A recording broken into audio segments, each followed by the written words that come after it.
I want to start by telling you what nervous system regulation is not. It's not the absence of difficult feelings.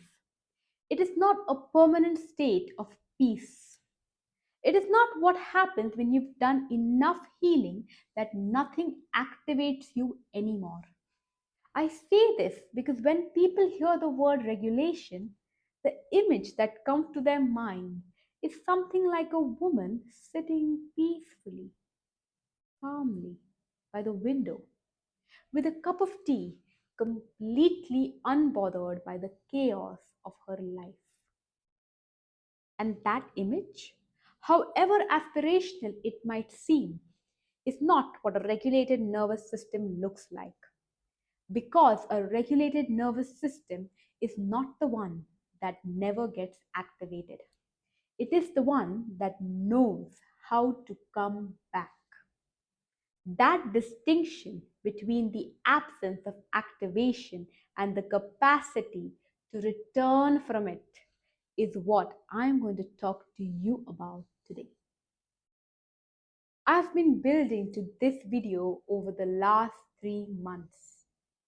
Everything on this channel, the Feel It Friday guided meditations, the nervous system science, the vagus nerve, the yield and understand and seek practices have been pointing here to this fourth step. Because regulate is where everything that came before it becomes useful. But I have noticed something in my work with women and something in my own practice. The word regulation creates pressure. Because when we say we want to regulate our nervous system, we often mean we want to stop feeling the way we feel. We want to not be anxious anymore. We want to not be exhausted anymore. We want to arrive somewhere stable and stay there. And that idea, regulation as a destination, is the part where this work becomes very exhausting because you can never fully arrive. Something always activates. Life is not stable. And so the pursuit of a permanent regulated state itself becomes its own source of dysregulation. What I want to offer you instead, what the science actually supports, is regulation as a practice of return, not arrival. Return. Let's get specific about what regulation means neurologically. Your autonomic nervous system is constantly moving. It shifts between states: sympathetic activation, parasympathetic rest, the ventral vagal state of social engagement and safety in response to everything that happens to you and around you. This is the system working correctly. A regulated nervous system is not the one that stays in one state. It is the one which has a wide window of tolerance, the capacity to move through different states of activation without getting stuck in any one of them. The window of tolerance is a concept developed by the psychiatrist Daniel Siegel.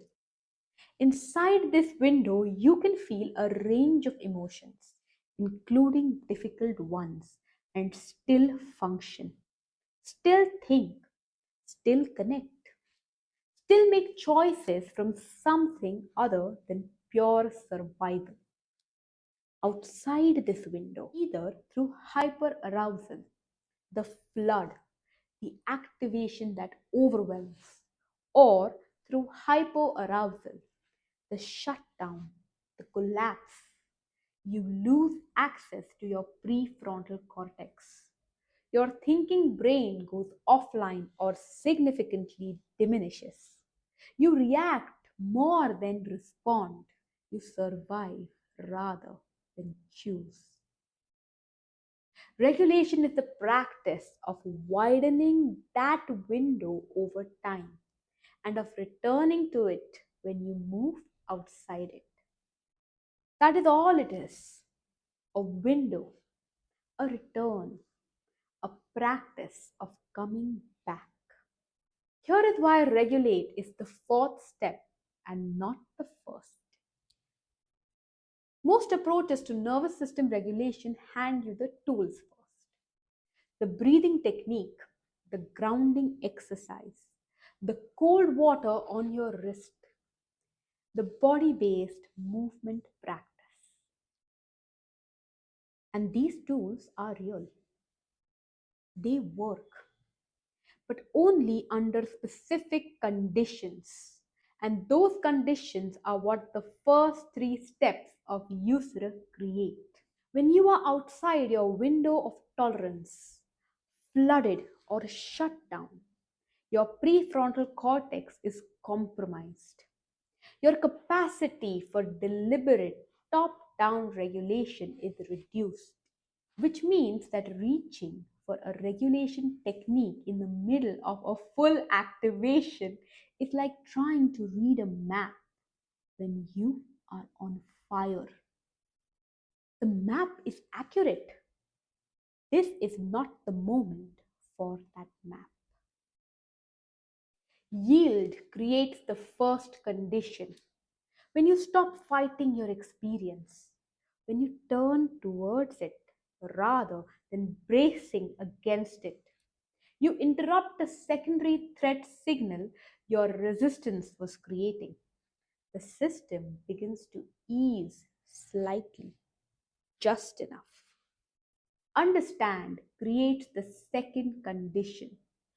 When you name what's happening, specifically, precisely, in the language of sensation and state, you shift the processing from the reactive amygdala to the observing prefrontal cortex. The thinking brain comes back online just enough. Seek creates the third condition. When you identify what this specific state actually needs, rather than grabbing whatever you habitually reach for, you're already in a more regulated place than you were 3 steps ago. Just enough to choose wisely. And then, and only then, regulate. Not because the rules say so, because the neuroscience says so. You have created the conditions for the tools to actually land. In the YUSR framework, regulation happens through three paths. And understanding all three is what makes the difference between a practice that occasionally works and a practice that reliably works. The first part is breath. Breath is the only autonomic function that you can voluntarily control. Your heart rate, your digestion, your immune response, these are all involuntary. But your breath sits at the intersection of the voluntary and the involuntary nervous system, which means that changing your breath deliberately changes your nervous system state directly. Specifically, and I've spoken about this before, the extended exhale activates the parasympathetic nervous system. The exhale is the brake.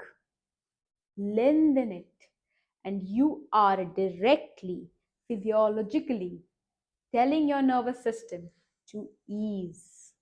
The second part is movement.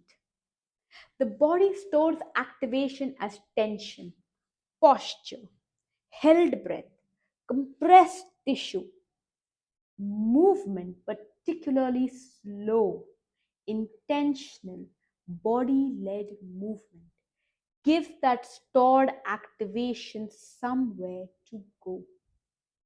It completes the physiological cycle that stress started, and it provides proprioceptive input, the felt sense of where you are in space, which is directly calming to a nervous system that has lost its sense of ground. That is why yoga is a physiologically specific intervention. The movement is chosen for what it does to the nervous system, not for how it looks or for how advanced it is.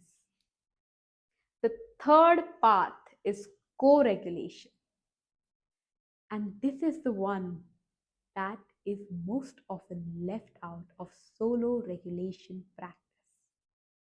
And that is why seek comes before regulate. Because sometimes what a nervous system needs is not a breathing technique or a yoga practice.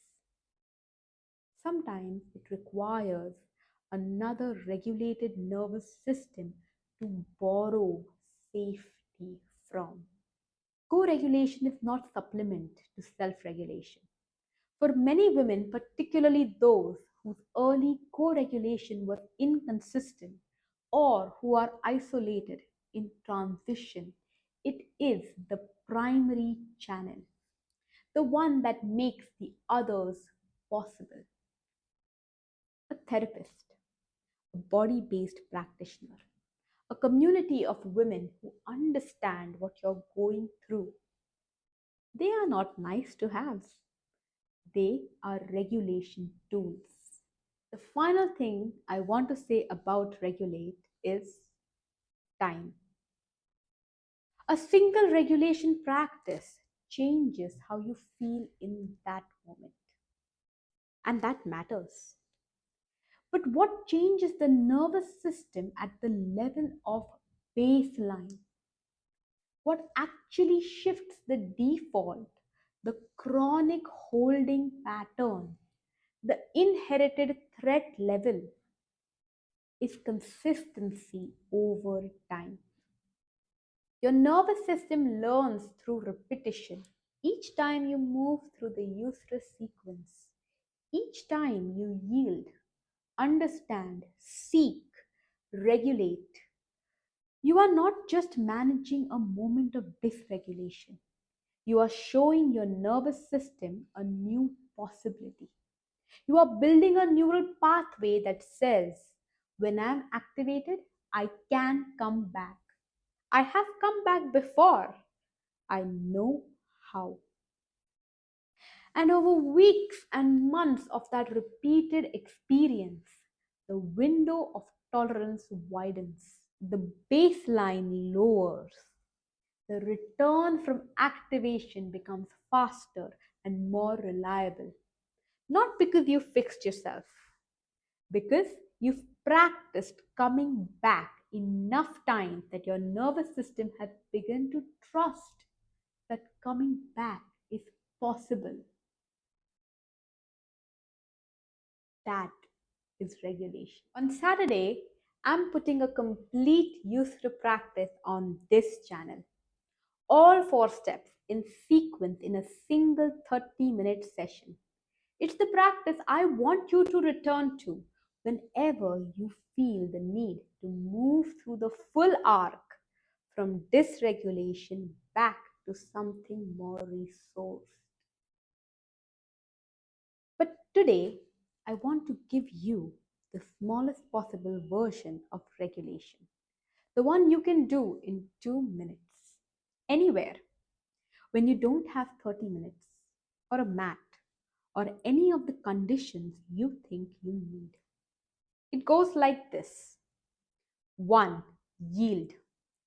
Notice the sensation in your body and where it is. Don't fix it, just notice it